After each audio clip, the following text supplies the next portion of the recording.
What's up, guys, and welcome back to the Little Scale Cars YouTube channel. Today in the review box we have the Mazda Autozahm AZ-1 from Matchbox. This was a new for 2023 model, so let's go ahead and take a closer look at this one and see if it is worth adding to your collections. As always, let's go ahead and get started with our casting and proportions. So doing a quick little turnaround, we will see that casting looks fairly good overall. Proportions are all decent. I will say that this is actually too big. It is not true 1/64th scale. Go ahead and pop the real life car up in the top right corner there for you. So comparing the real life to this casting, we can see there are a couple big differences.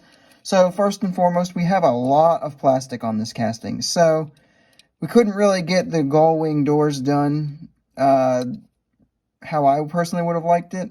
I guess there's probably ways they could have engineered this so that we could have had some pillars to make it just a little bit more obvious that the car has those gull wing doors. But it's not the end of the world. We do get mirrors on this casting on this side here. Hood scoop casted in up front. A lot of the details of the kind of grill section are all a piece of the base along with the splitter. Same on the back here, the exhaust and all of these kinds of details are again part of the base. And then moving up, we do have some of the casted details that you'd want to see in the actual metal itself looking good. And then we have this massive window piece which encompasses the entirety of the upper section of the door, the windshield, and then this roof section as well. Overall, it's okay. They've done a decent job. For our paint and deco, we've got this nice simple blue here, which is accented by the gray of the base. So overall, this is, perhaps not the deco that I would have picked first, but it is a real-life deco, and it is the deco that is kind of featured on Jay Leno's garage when this car came to his garage. So I can definitely see why they went with this as the first color choice, and it does look good. So pretty good score there. For our details department, taking a look up front, we have headlights. They are just a piece of the window, so, as if we needed more reasons to make this window piece absolutely massive, we incorporated the headlights into that as well. These reflectors and stuff did not get tampoed on. However, we did get a tampo right there for the Autozahm logo, looking good. Moving down the sides, we do get a little tampo on that reflector that is present on both sides. So that looks pretty good as well. And then as we make our way to the back here, once again, no license plate or any kind of tampo work on the actual base plastic, but we do get the AZ1 badge right there, and we do get some decent looking taillights. So the details department is not horrible, but it is perhaps not Matchbox's best detailing job either. Moving into our roll test. Being a Matchbox Basic, it obviously rolls, and I went ahead and put it on the scale, and it came out to be 28.10 grams, which is not super heavy, but considering the lack of metal in this casting, it's not too bad. Pros and cons, getting started with our pros. This is going to be the easiest available Autozahm AZ-1 in the 1/64th-ish scale. I think there is like a Kyosho of this car, which is probably true 1/64th scale. However, get ready to pay for that for sure. So if you just want this car represented in your collection, this is probably going to be the easiest and best way to really get it. The other big pro for this one is that it's cheap. You get the $1.25-ish price tag, and yeah, you get the representation of the car in your collection. Moving into the cons, though, however, I would say the first big con is just the oversized factor. So this is pretty big, even for just like a Matchbox, and this car in real life is known for being tiny. So the fact that it is quite oversized is a bit of a disappointment. It's not like it's going to stand out in your collection, but compared to other small cars, it is just a bit oversized.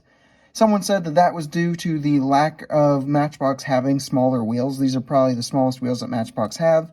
So in order to keep proportions looking good, they had to make it slightly oversized, which I get it, I understand, but maybe Matchbox should focus on making some smaller wheels to help with that in the future.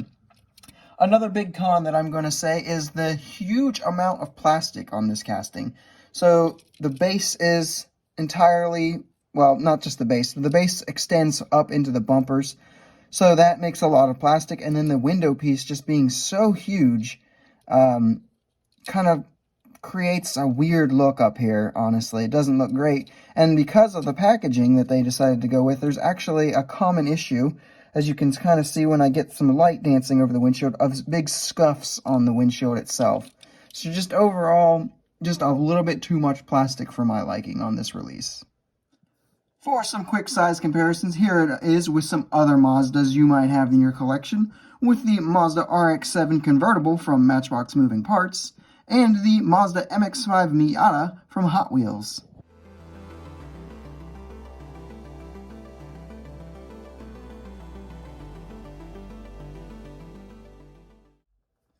And here we have it with some other smaller sports cars you might have in your collection, with the Hot Wheels mainline BMW 507 and the Matchbox Moving Parts Toyota MR2.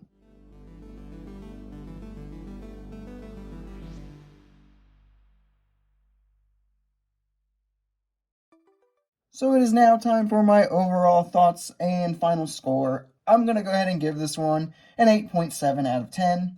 I was genuinely very excited for this one. This is a car that I discovered while playing Gran Turismo growing up.